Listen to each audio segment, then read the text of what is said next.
खुलुमबाय नोंथांमोन बयखौबो आंनि चेनेलाव बराय हरबाय लोगोसे गोजोन फुंबिलिनि गाहाम हामलायथि बावहरबाय नोंथांमोननि थाखाय लानानै फैबाय आङो दिनैनि माखासे गोनां खौरांफोरखौ नोंथांमोना भिडिअखौ अननानै जोबजासिम नायलांदो। दिनैनि गिबि खौराङाव दङ सासे 26 बोसोर बैसोनि हिनजावसाया दिल्लीयाव आनजाद हैनो थांनानै गोमानानै दङ होनना खौरां मोननाय जादों।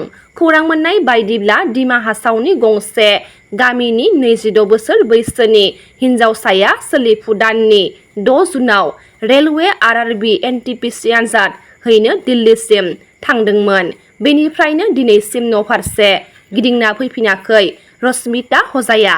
नैथि रादाबाव दङ वाटार पार्कआव बेरायनानै मोजां मोनग्रा नोंथांमोननिसिम मोनसे गाज्रि खौरां रायमना माहारियारि हाग्रामानि साखाथियाव थानाय रिच वाटार पार्कखौ सानबानि थाखाय बन्द खालामथ'बाय होनना खौरां मोननाय जादों। दिनै 10 जुननिफ्राय 14 जुनसिम गासै सानबानि थाखाय रायमना माहारियारि हाग्रामानि साखाथियाव थानाय रिच वाटार पार्कखौ बन्द फोसावथ'बाय।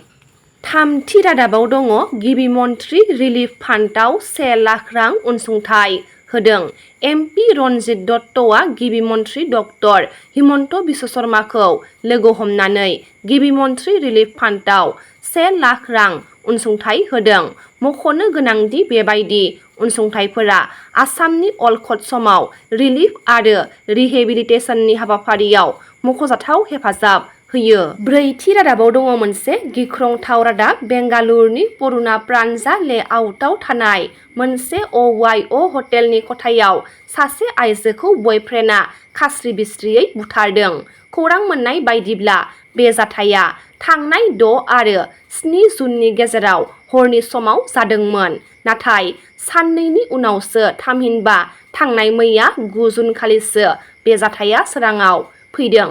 खौरां मोननाय बायदिब्ला बोलि जानांनाय सुबुंनि सिनायथिखौ 33 बोसोर बैसोनि सानै गथ'नि बिमा होननानै मिथिनो मोन्दों आरो दायनिगिरिनि सिनायथिखौ 25 बोसोर बैसोनि TC एहसास होननानै खौरां मोननाय जादों।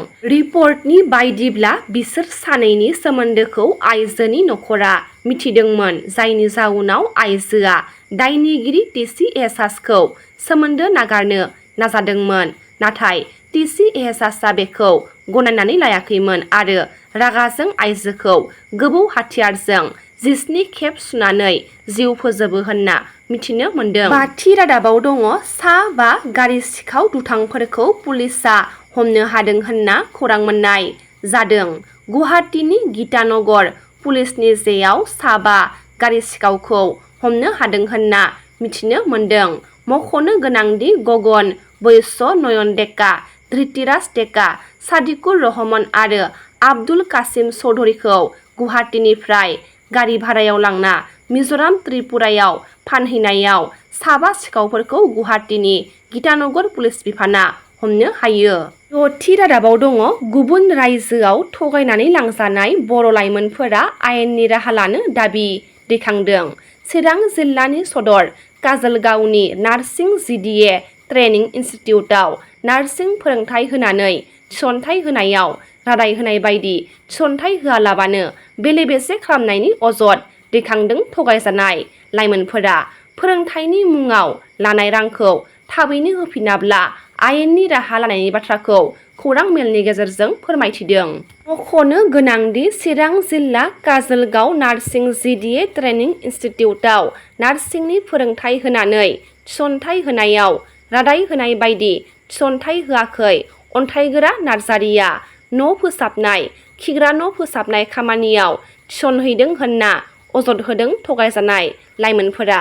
7थि रादाबाव दङ रायजो सभानि BJPनि बिजाथि कनाद पुरकायस्थआ बिजाथिलाइ गथायबाय।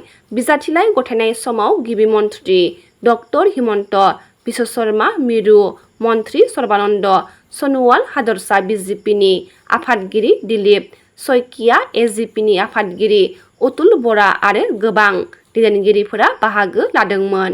8थि रादाबाव दङ सेरजा फाउन्डेसननि बानजायनायाव 2025 मायथाइनि मेट्रिक आरो जौसिन थाखोआव सेथि मासियाव उथ्रिसारनो हानाय फरायसा फरायसुलिफोरखौ बरायनाय हाबाफारि लादों।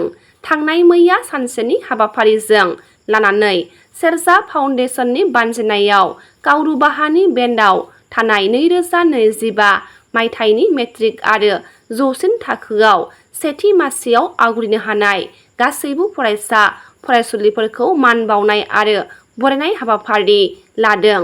PM श्री केबि देउलिकुसि जौसिन गेजेर फरायसालियाव। गुथि रादाबाव दङ APB राजखान्थि हान्जाया कक्लाबारि ब्लकखौ दाफुंबाय। थांनाय सानाव बाक्सा जिल्ला 22 नं कक्लाबारि बियाबनि सिङाव थानाय बारग' NDFBनि गोजाम देरायाव अल्टारनेटिभ पार्टी अफ बड'लेण्डआ कक्लाबारि ब्लक APBखौ दाफुंबाय। राजेन्द्र बसुमतारिखौ आफादगिरि महरै आरो दुर्गेश्वर रामसियारिखौ गाहाय नेहाथारि लोगोसे गासै सा 35 जनसो सोद्रोमाफोरखौ लाफाना कक्लाबारि ब्लक APB राजखान्थि हान्जाखौ दाफुङो। मिरु अल्टारनेटिभ पार्टी अफ बड'लेण्डनि गायसनगिरि आफादगिरि डक्टर अनजालि दैमारि बिथांनि नुजाथिनायाव हाबाफारिया जानानै थाङो। जिथि रादाबाव दङ आथियाबारि रेन्जआव थांनाय मैया रायमना माहारियारि पार्कनि 4थि गायसनथाइ सानखौ गाजा गोमजायै फालिदों। रायमना माहारियारि पार्कआ 4थि बोसोराव आगान होबाय। बेखौ लोब्बा लाखिनानै थांनाय मैया कसुगाव फरेस्ट डिभिजननि बानजायनायाव आथियाबारि रेन्जनि मावखुलियाव रायमना माहारियारि पार्कनि 4थि गायसनथाइ सानखौ सानसेनि हाबाफारिजों गाजा गोमजायै फालिनाय जादोंमोन। बे फालिनाय हाबाफारियाव गाहाय आलासि महरै BTRनि हाग्रा बिफाननि मावफुं सोद्रोमा रनजित बसुमतारि बिथाङा बाहागो लाफैदोंमोन। नि रादाबा एसेनोसै। गाबोन फिन गोदान रादाब लानानै लोगो मोनगोन। नोंथांमोना भिडिअखौ जोबजासिम नायबायब्ला अन्नानै लाइक, शेयार, कमेन्ट लोगोसे साबस्क्राइब खालामनानै होदो। गोजोन्थों।